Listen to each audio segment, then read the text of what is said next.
I'm sure many of us have been through many walks and stages of life. We've changed schools, we've changed majors, maybe even picked up new hobbies. Who wouldn't want to be a musician after my first two speeches? Or we play sports, or have gone around playing many types of sports, from soccer to football.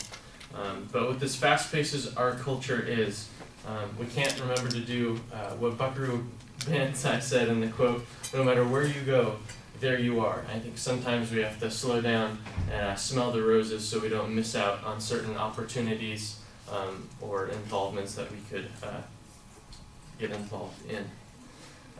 One example of how I did not slow down and get involved in what I could, and I was too busy looking at the future and I didn't focus on where I was through a lot of high school.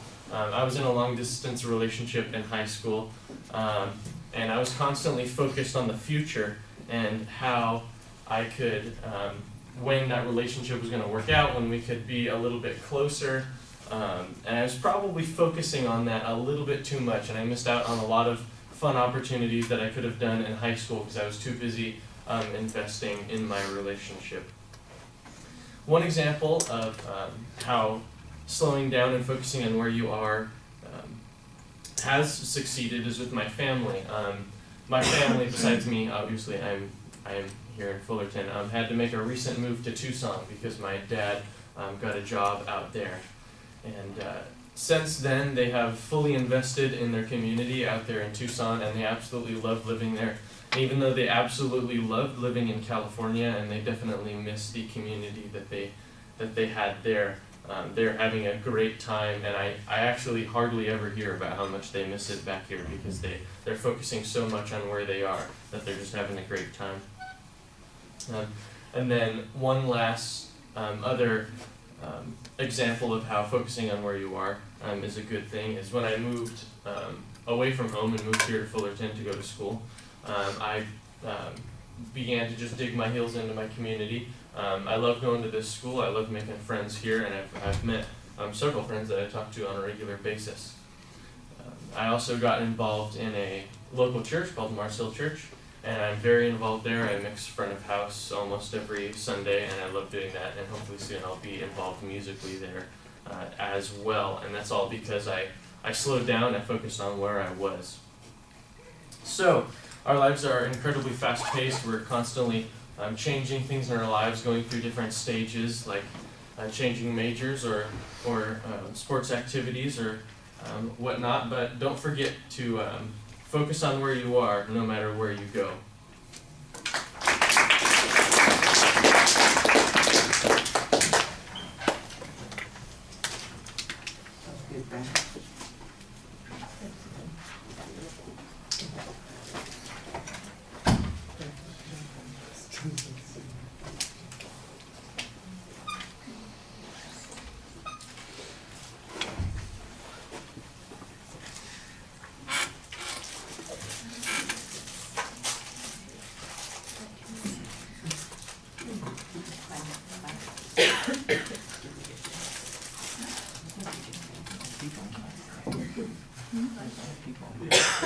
All I have to do is have a test and people show up. I could give a test every day. Not what I hope. What I hope right now is we create a good script and there's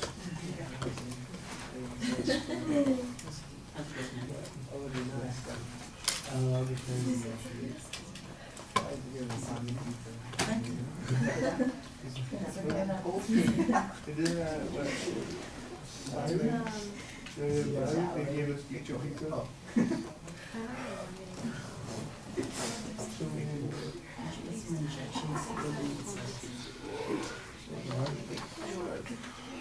All right, Ben, I think when you listen back to the opening, it starts off, it sounds like it's going pretty well, and then it's just, it sounds like you're wandering around and you aren't quite sure. When you get to the topic though, and you've got your theme, then I think you get a little bit more focused and you're better off. There's no preview, so I don't know exactly how it's going to be developed, but because you have pretty distinct examples, it's not hard to follow, and you do a good job organizing it internally. Some of the examples could use a little bit of detail. I think, for instance, what is it that your family's doing in Tucson that makes them feel connected to what they're doing right now? Is there some organization that they're involved with? Are they going to the local parades? Are they hanging out at the schools and teaching kids? I don't know. You're talking about how they're all wrapped up in that. The lack of details is the thing that makes it a little bit less interesting than it could be otherwise. I thought that you did okay when you were talking about being here at Fullerton, and you talked about your church and making friends here.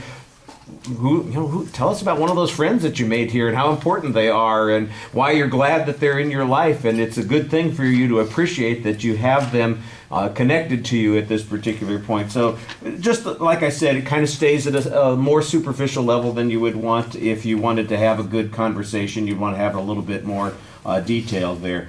Your voice projects pretty well. You're pretty calm and deliberate. I didn't notice any problems with the pacing of the speech. Your gestures are all animated indicators while you're speaking, which is good. I got the feeling sometimes that you are talking at us and not to us. Kind of, you're just talking in front of us and you're not always engaging in people. It's not that you're looking down or constantly looking away, but it does feel like you're looking out and not at the people that as you're talking to them. The one thing that I thought was noticeable that was problematic about your presentation, you have a tendency to direct the orientation of your body to this side of the room, probably because that's where I am and where the camera is, and so you focus a little bit more here. And then, well, I don't have your feet in frame here, but you should watch. You basically, your anxiety, you pull all of your weight off of your left foot repeatedly. It's like you're standing off of your left foot, I don't want to say an elephant doing a trick, but it does look a little bit odd because you're constantly coming off of that foot and then putting it back down and then coming up off of it and then putting it back down, and that seems to be where all your nervous energy is coming out, and so you want to be a little bit more controlled about those things. I like the fact that you come back to the quote at the end, and that works pretty well. All right.